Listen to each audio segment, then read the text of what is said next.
নমস্কাৰ স্বাগতম জনাইছো মোৰ ইউটিউব চেনেললৈ আজিৰ ভিডিঅ'ৰ বিষয়বস্তু লৈ আহিছো তৃতীয় শ্ৰেণীৰ গণিত বিষয়ৰ পাঠ নং 5 বিয়োগ যদি এই ভিডিঅ'টো চাই ভাল লাগে তেন্তে লাইক কমেন্ট শেয়াৰ কৰিব আৰু যদি মোৰ চেনেলটোলৈ নতুনকৈ আহিছে তেতিয়াহলে সাবস্ক্ৰাইব কৰিবলৈ নাপাহৰিব এতিয়া আহকচোন পলম নকৰি ভিডিঅ'টো আৰম্ভ কৰো এতিয়া আমি এই পাঠটিৰ জৰিয়তে কি শিকিবলৈ পাম বিয়োগ শিকিবলৈ পাম আমি আগৰ ভিডিঅ'ত যোগ শিকিবলৈ পাইছিলো আৰু এইবাৰ আমি কেনে ধৰণে বিয়োগ কৰা হয় হেয়া শিকিবলৈ পাম এতিয়া প্ৰথমতে কি দিছে সেইখিনি চাই লৈছো পাঠ 5 বিয়োগ যাদৱ পাৱেং এগৰাকী প্ৰসিদ্ধ পৰিৱেশ প্ৰেমী অসমৰ যোৰহাট জিলাৰ ককিলামুখ অঞ্চলৰ ব্ৰহ্মপুত্ৰৰ ঔনা চাপৰিৰ এক বৃহৎ চৰ অঞ্চলত গছপুলি ৰোপণ কৰি চৰ অঞ্চলটোক তেখেতে অৰণ্যলৈ ৰূপান্তৰ কৰিছে নতুন দিল্লীৰ জৱাহৰলাল নেহেৰু বিশ্ববিদ্যালয়ে তেখেতক ভাৰতৰ অৰণ্য মানৱ উপাধি প্ৰদান কৰিছে 2015 চনৰ 26 জানুৱাৰীৰ দিনা ভাৰত চৰকাৰে তেখেতক পদ্মশ্ৰী অভিধাৰে সন্মানিত কৰে যাদৱ পাৱেঙৰ আদৰ্শৰে অনুপ্ৰাণিত হৈ আদৰ্শ প্ৰাথমিক বিদ্যালয়ৰ শিক্ষাৰ্থীসকল শিক্ষক শিক্ষয়িত্ৰীসকল অভিভাৱকসকল আৰু গাঁওখনৰ আত্মসহায়ক গোটৰ মহিলাসকলে তেওঁলোকৰ অঞ্চলত গছপুলি ৰোপণ কৰিবলৈ থিৰাং কৰিলে সেই উদ্দেশ্যে 5 জুন বিশ্ব পৰিৱেশ দিৱসৰ দিনা নিয়ৰৰ দেউতাকে তেওঁৰ নাৰ্চাৰীৰ পৰা 147টা গছপুলি বিদ্যালয়লৈ আৰু 37টা গছপুলি আত্মসহায়ক গোটলৈ আগবঢ়াইছে এতিয়া আমাক নেক্সট পৃষ্ঠাত দিছে যে আত্মসহায়ক গোটৰ মহিলাসকলে প্ৰথমে গাঁৱৰ নামঘৰৰ চৌহদত 13টা গছপুলি ৰুলে তেওঁলোকৰ লগত ৰুবলৈ থকা গছপুলিৰ সংখ্যা ৰেখাৰ সহায়ত চাও আহা এতিয়া কথা হৈছে যে আত্মসহায়ক গোটৰ মহিলাসকলক কিমান কেইডাল গছপুলি দিয়া গৈছিল 37 ডাল হয়নে এতিয়া 37টা যদি গছপুলি দিয়া গৈছিল এতিয়া ইয়াতে কেইটা গছপুলি ৰুলে বুলি কৈছে 13টা তো 13টা ৰুলে আমি কি কৰিব লাগিব 37ৰ পৰা 13টো বিয়োগ কৰিব লাগিব আমি যেতিয়া যোগ কৰিছিলো তেতিয়া আমি কি কৰিছিলো এটা সংখ্যাৰ লগত আন এটা সংখ্যা জোৰ লগাইছিলো হয়নে লগাই পেলাই যিমান হৈছিল হেইটো আমি যোগ হিচাপে ধৰিছিলো এতিয়া ইয়াত কি কৰিম এই 37ৰ পৰা 13টো আমি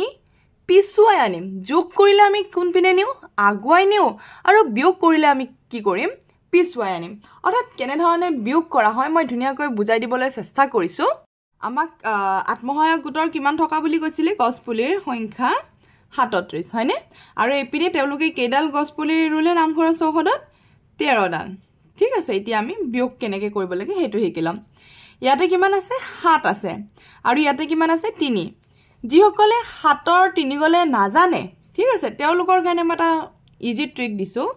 1 2 3 4 5 6 7 এনে ধৰণে 7 ডাল আঁচ টানিলে হল ঠিক আছে আৰু এই 7 ডাল আঁচৰ পৰা 3 ডাল নাইকিয়া কৰি পেলালে হল এই 3 ডাল কি কৰি পেলালো নাইকিয়া কৰি পেলালো এতিয়া কেইডাল থাকিলে 1 2 3 4 অৰ্থাৎ কেইডাল থাকিলে 4 ডাল থাকিলে হ'ব আকৌ 3ৰ পৰা 1 গলে 1 2 3 তাৰ পৰা যদি আমি 1 ডাল গুচাই দিও কিমান থাকিলে 2 থাকিলে 1 2 অৰ্থাৎ তেওঁলোকৰ হাতত এতিয়া 37ৰ পৰা যদি 13 ডাল তেওঁলোকে গছপুলি ৰুলে তেতিয়া হলে তেওঁলোকৰ হাতত কিমান থাকিল 24 ডাল থাকিল বা 24টা পুলি থাকিল কম পোৱা গৈছে নে বিয়োগ কেনে ধৰণে কৰিব লাগে বিয়োগ মানে আমি নাইকিয়া কৰিব লাগিব যোগ মানে আমি তাৰ লগত এটা জোৰা লগাব লাগিব বিয়োগ মানে কি কৰিম নাইকিয়া কৰিম যেনে ধৰণে আমি 7ৰ পৰা কি কৰিলো 3টো নাইকিয়া কৰি পেলালো হয়নে অৰ্থাৎ 1 2 3 4 ৰৈ গল ঠিক আছে ঠিক তেনে ধৰণে 3ৰ পৰা 1 আমি নাইকিয়া কৰি দিয়াৰ লগে কিমান থাকি গল আমাৰ 2 থাকি গল তেনেকুৱা আৰু এটা কথা যিসকলে এনে ধৰণে লিখিবলৈ দিগদাৰ পাব মই হাতৰটো দেখাই দিব বিচাৰো যে হাতত আমি কেনে ধৰণে কৰিম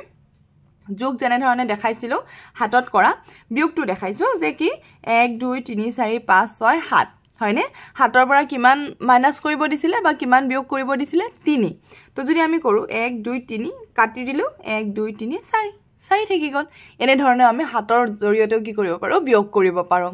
আৰু এতিয়া 3ৰ পৰা 1 কেনে ধৰণে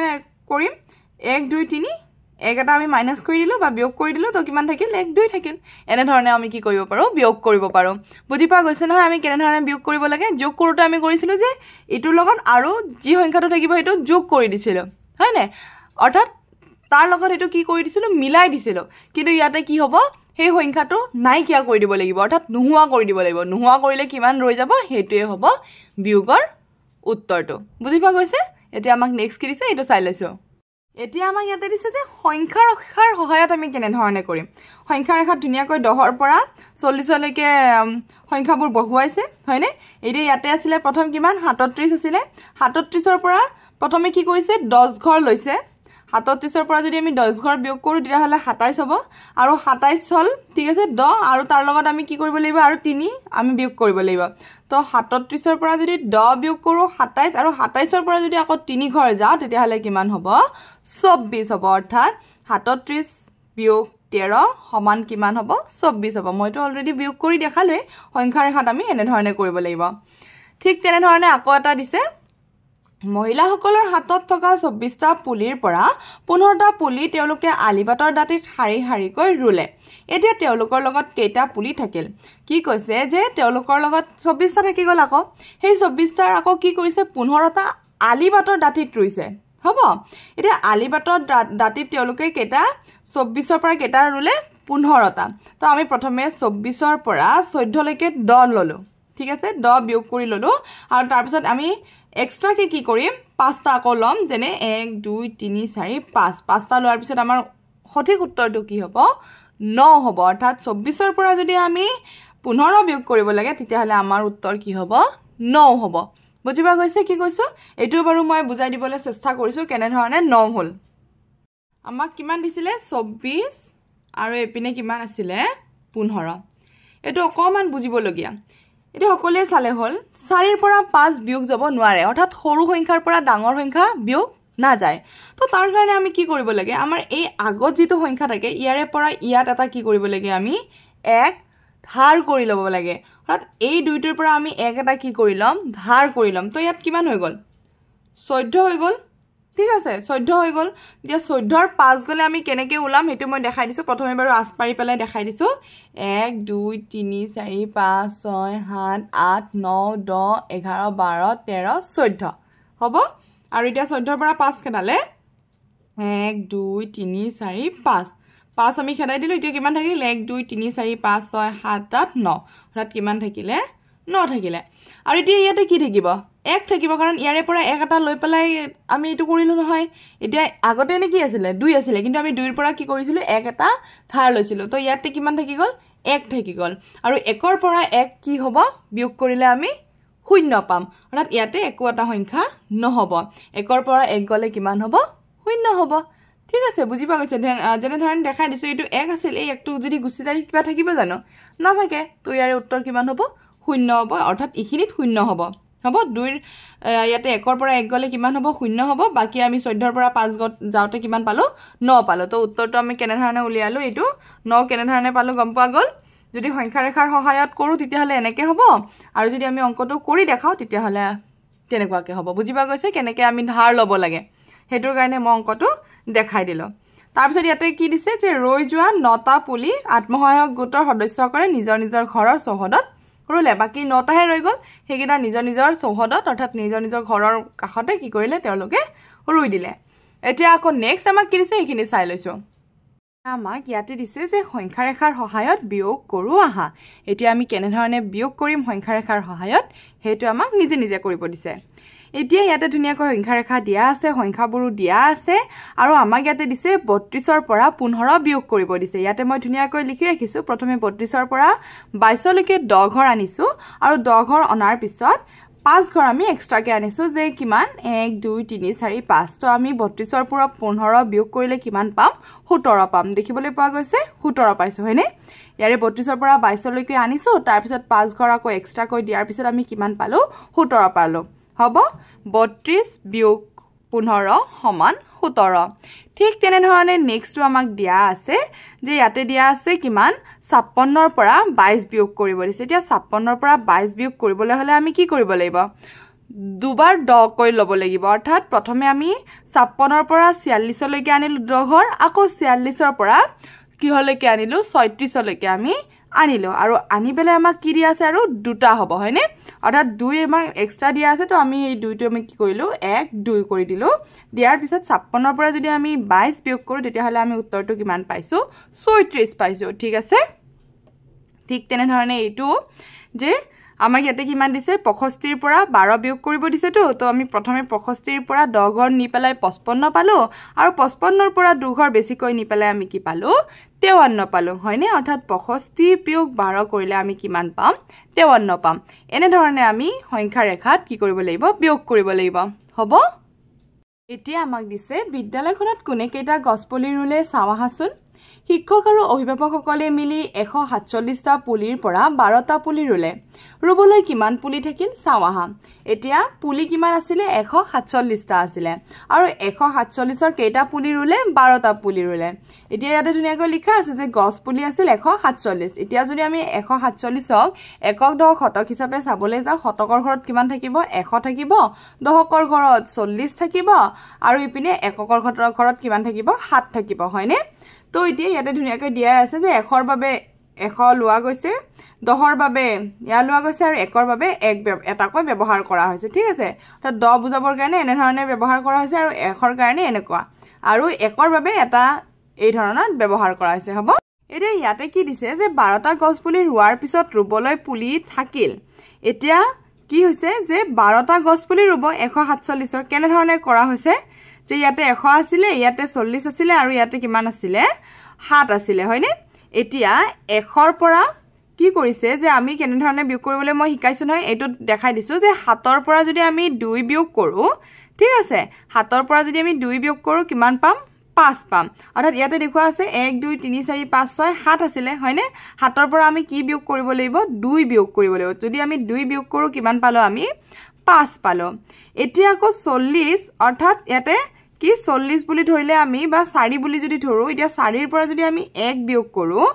তেতিয়া হলে কিমান পালো 1 2 3 তো আমি ইয়াতে কিমান পালো 3 পালো আৰু ইপিনে শতকৰ ঘৰত কি আছিল 100 আছিল তো 1 টোৰ তলত কি পাম আমি 1 পাম হ'ব কাৰণ আমি যেহেতু কৰো পৰা কোনো এটা সংখ্যা ধাৰ লব লগা হোৱা নাই বা ইয়াতেও 1ৰ লগত 1 কোনো ধৰণৰ নাই তো আমি 1ৰ কি বুলি কম 1ৰ লগত যদি আমি একো বিয়োগ নকৰো তেতিয়া হলে আমি কি পাম 1 পাম ঠিক আছে তো 147ৰ পৰা যদি আমি 12 বিয়োগ কৰো তেতিয়া হলে আমি কিমান পাম 135 পাম হৈছে বুজি পোৱা গৈছে যে কেনে ধৰণে এককৰ ঘৰত আমি 7 বহাইছো দহকৰ ঘৰত 4 বহাইছো আৰু শতকৰ ঘৰত 1 বহাইছো হ'ব এতিয়া আমাৰ সংখ্যা কিমান দিছিলে যে তেওঁলোকে কেইটা পুলি ৰুছিলে 12টা তো 12ৰ লগত আমি 147 টো কি কৰি দিছো বিয়োগ কৰি দিছো বিয়োগ কৰি দিওতে আমি 7ৰ পৰা 2 গলে 5 পাইছো 4ৰ পৰা 1 গলে 3 পাইছো আৰু 1ৰ পৰা একো অৰ্থাৎ 1ৰ তলত একো সংখ্যা নাই তো আমি 1ৰ লগত কি 1 পালো হ'ব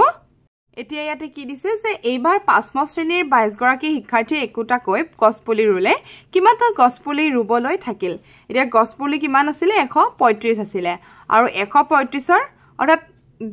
যদি কি হল 147ৰ পৰা 12 বিয়োগ কৰোতে আমি 135 পালো তো এতিয়া মুঠ থাকিল 135 এতিয়া আৰু ক্লাস 5ৰ ষ্টুডেন্ট অৰ্থাৎ 22 গৰাকী কি কৰিব শিক্ষাৰ্থীয়ে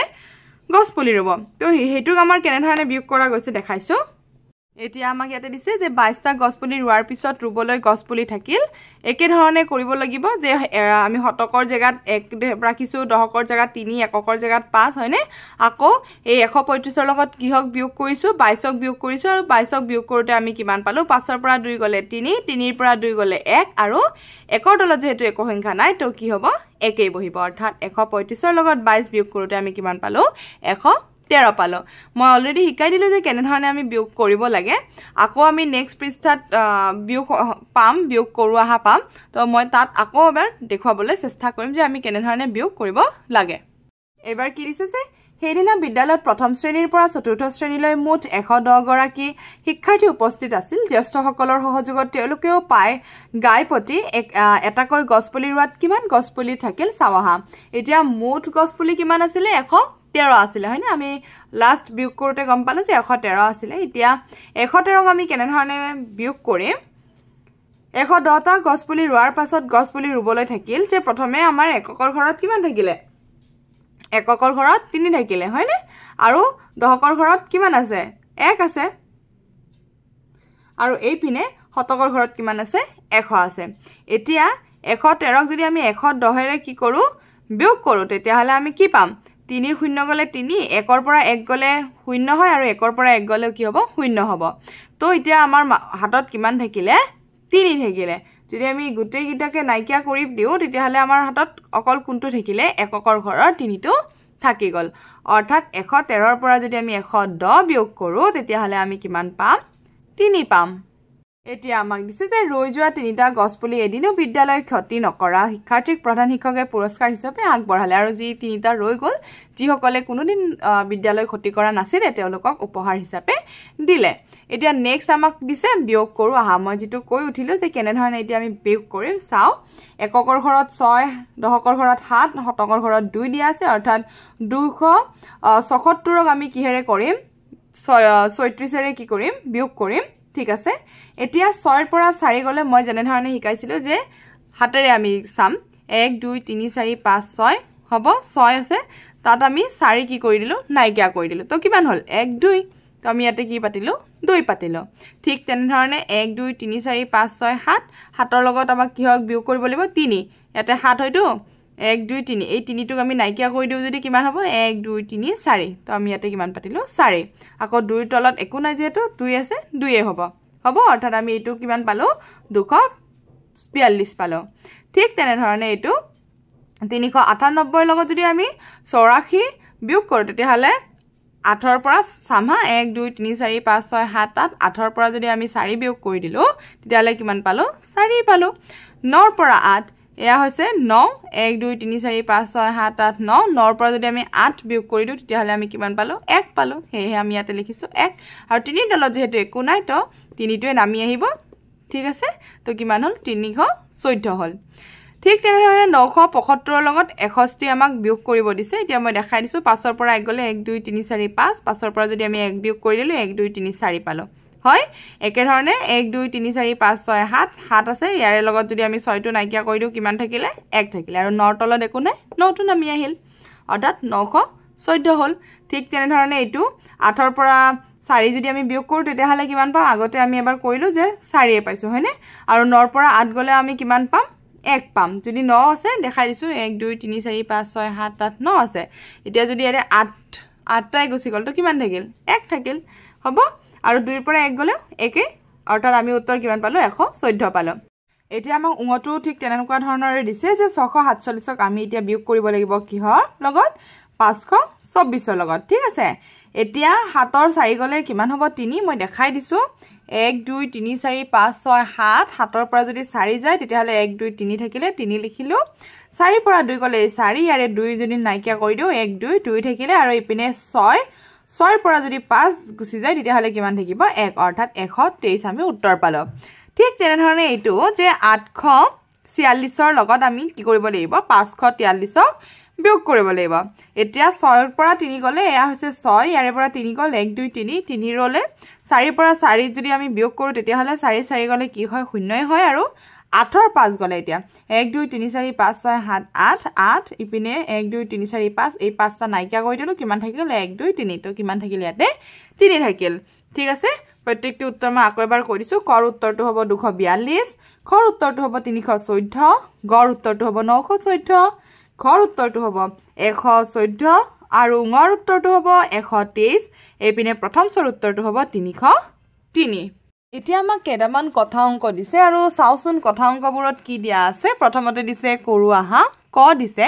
চাহপাত সিঙাৰ বাবদ চামেলিৰ মাকে 570 টকা পালে চামেলিৰ বাবে ৰঙা ফিটা চলা এটা আৰু মুড়ি লাৰু কিনোতে খৰচ হল 220 টকা তেওঁৰ হাতত কিমান টকা জমা থাকিল এতিয়া হৈছে যে আমি কম পাইছো যে ইয়া কি কৰিব লাগিব বিয়োগ কৰিব লাগিব হয়নে যে চাহপাত সিঙাৰ বাবদত চামেলিৰ মাকে কিমান পাইছিলে 570 টকা পাইছিলে হয় আৰু তেওঁ বস্তুবোৰ কিনোতে কিমান খৰচ গল 220 টকা খৰচ গল এতিয়া 570 ৰ পৰা 220 বিয়োগ কৰিলে কিমান হয় হেতু হ'ব উত্তৰ কিন্তু কথা অংকবিলাক লিখোতে আমি অকমান বেলেগ ধৰণে লিখিব লাগে মই দেখুৱাবলৈ চেষ্টা কৰিছো মই ধুনিয়াকৈ বহি এখনত লিখি ৰাখিছো তাৰ পৰাই দেখুৱাম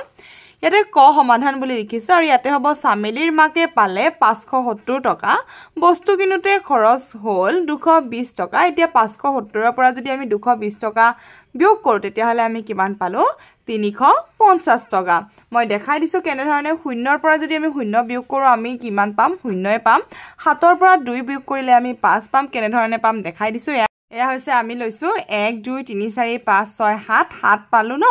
এই 7 ৰ পৰা কি কৰিছো 2 বিয়োগ কৰি দিছো 2 বিয়োগ কৰিটো আমি কিমান পালো 1 2 3 4 5 পালো ঠিক আছে আৰু ইয়াতে থাকিলে 5 1 2 3 4 5 আৰু ইপিনে 2 যদি আমি বিয়োগ কৰি দিছো তেতিয়া হলে আমি কিমান পালো 1 2 3 অৰ্থাৎ কিমান পালো উত্তৰ 350 টকা এতেকে তেওঁৰ হাতত টকা জমা থাকিল 350 টকা ঠিক আছে এতিয়া খটো আমাক কি দিছে চাই লৈছো পমিৰ দেউতাকে এদিনাখন 227টা ৰঙালাও বজাৰলৈ বিক্ৰী কৰিবলৈ লৈ গৈছিল বিক্ৰী নোহোৱা 115টা ৰঙালাও তেওঁ ঘৰলৈ ঘূৰাই আনিছিল সেইদিনা তেওঁ কিমানটা ৰঙালাও বিক্ৰী কৰিছিল এতিয়া এটো আমি তেনে ধৰণে কৰিম মই দেখুৱাবলৈ চেষ্টা কৰিছো যে ইয়াতে আমি এনেকৈ লিখিম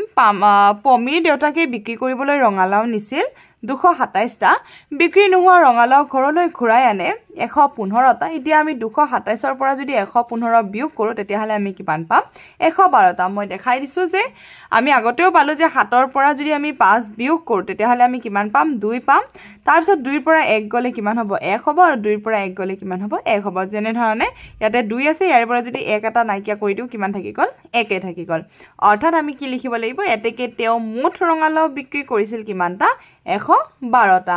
হ'ব বুজি পোৱা গৈছে এতিয়া আমাক গটো কি দিছে হেতু চাই লৈছো গটো দিছে বাগিচা এখনত 120টা ফুলৰ পুলি আছে বাগিচাখনত আৰু কিমানটা ফুলৰ পুলি ৰুলে মুঠ পুলিৰ সংখ্যা 150 হ'বগৈ এইটো অকমান বেলেগ ধৰণে কৰিব লাগিব কিন্তু বিয়োগে কৰিব লাগিব কেনে ধৰণে কৰিব লাগিব মই দেখুৱাবলৈ চেষ্টা কৰিছো যে গ সমাধান বাগিচা এখনত ফুলৰ পুলি আছে 120টা আৰু এতিয়া আমাক মুঠ ফুলৰ পুলি কিমান দিছে 150 দিছে 150 হ'বলৈ ফুলৰ পুলি আৰু কিমান লাগিব হেতু খুদিছে তো এতিয়া আমি এনেকৈ লিখিছো যে বাগিচা এখনত ফুলৰ পুলি আছে 120টা মুঠ ফুলৰ পুলি 150 হ'বলৈ হলে ফুলৰ পুলি ৰুব লাগিব 150ক আমি কি কৰিছো 120 ৰে বিয়োগ কৰি দিছো আৰু বিয়োগ কৰি আমি কিমান পাইছো 30টা পাইছো শূন্যৰ পৰা শূন্য গলে শূন্য হ'ব হয় তাৰপিছত 5ৰ পৰা 2 গলে 3 হ'ব আৰু 1ৰ পৰা 1 গলে কি হ'ব শূন্য অৰ্থাৎ একো এটা সংখ্যাও নহয় হেহে আমি ইয়াতে কি লিখিছো 30 লিখিছো বুজি পোৱা গৈছে নহয় তাৰ পিছত আমাক ঘটো দিছে ৰমাৰ হাতত 178 টকা আছে 200 টকা হ'বলৈ ৰমাক আৰু কিমান টকা লাগিব যে ৰমাৰ হাতত কিমান আছে 178 এতিয়া 200 টকা হ'বলৈ হলে তেও কিমান টকা লাগিব হেতু খুদিছে মই লিখি ৰাখিছো এটো খ সমাধান হ'ব ৰমাৰ হাতত আছে 178 টকা ৰমাৰ হাতত 200 টকা হ'বলৈ হলে টকা লাগিব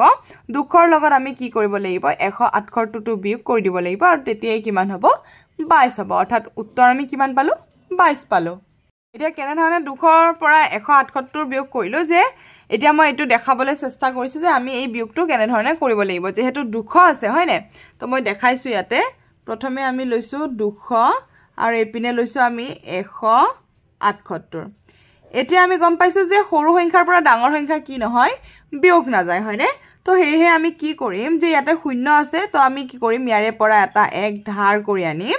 অৰ্থাৎ কিমান হল ইয়াতে 10 হল 10ৰ পৰা 8 গলে কিমান হয় 2 হয় ঠিক আছে আৰু ইয়াতে কিমান থাকিলে 9 থাকিলে হয় নে 9 থাকিলে 9ৰ পৰা 7 গলে কিমান হ'ব 2 হ'ব আৰু ইয়াতে একো না থাকিলে তো এতিয়া কি কৰিম আমি 2ৰ পৰা যেহেতু ইয়াতে 1 থাকিলে 1ৰ পৰা 1 গলে কিমান হ'ব 0 হয় তো 0 তো আমি পাতিব নালাগে ডাইৰেক্ট আমি উত্তৰ কি পাই গলো 22 পালো ঠিক আছে বুজি পোৱা গৈছে এনে ধৰণে আমি ধাৰ লৈ পেলাই কি কৰিব লাগিব বিয়োগ কৰিব লাগিব তেন্তে আমি অইন এটা ভিডিওৰ জৰিয়তে আৰু বাকি যিমানখিনি ৰৈ গল সেইখিনি কৰিবলৈ চেষ্টা কৰিম তেন্তে আজিৰ কাৰণে থ্যাংক ইউ ফৰ ওয়াচিং